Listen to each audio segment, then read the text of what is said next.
નમસ્કાર, હું Rinku Prajapati public Indian ન્યૂઝમાં આપનું સ્વાગત કરું છું। શરૂઆત કરીએ આજના સમાચારની।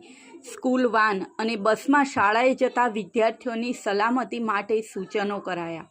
આણંદમાં આવેલી 250થી વધુ સ્કૂલના વિદ્યાર્થીઓ આગામી 10મી જૂન પછી શાળાઓમાં જનાર છે, જેઓ આ સ્કૂલોમાં બસ તથા સ્કૂલ વાન થકી જતા હોય છે, જે CNG ગેસ કીટના વપરાશથી ચાલતી હોવાથી વાહન વ્યવહાર કમિશનર અને આણંદ પોલીસ કચેરી તરફથી શાળાના આચાર્યોને આણંદ RTO કચેરી દ્વારા એક બેઠક થકી સૂચનો આપવામાં આવ્યા છે।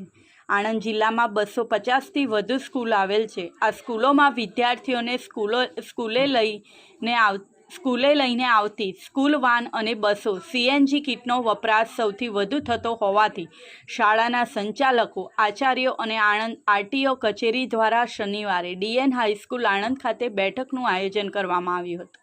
આ બેઠકમાં શાળાએ ભણવા મોકલતા વાલીઓ દ્વારા તેમના દીકરા તથા દીકરીઓ જે સ્કૂલ વાન કે બસોમાં જાય છે તે બસ અને સ્કૂલ વાન RTO કચેરીએ ફરમાવેલ ટ્રાફિક નિયમોનું પાલન કરે છે કે નહીં તે ચકાસવા અને તેની જાણ RTO કચેરી કે જે તે સ્કૂલના આચાર્યને કરવાનું સૂચન આપવામાં આવ્યું છે।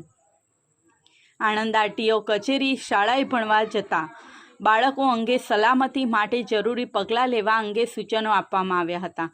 આણંદ જિલ્લાની તમામ શાળાઓની સ્કૂલ બસ અને સ્કૂલ વાન ટ્રાફિકના નિયમો અને બાળકોની સલામતીને લઈને આવનારા સમયમાં RTO કચેરી દ્વારા ચેકિંગ કાર્યવાહી હાથ ધરવામાં આવવાની હોવાની માહિતી પણ સ્કૂલના આચાર્યો અને સંચાલકોને બેઠકો દ્વારા જણાવવામાં આવ્યું હતું।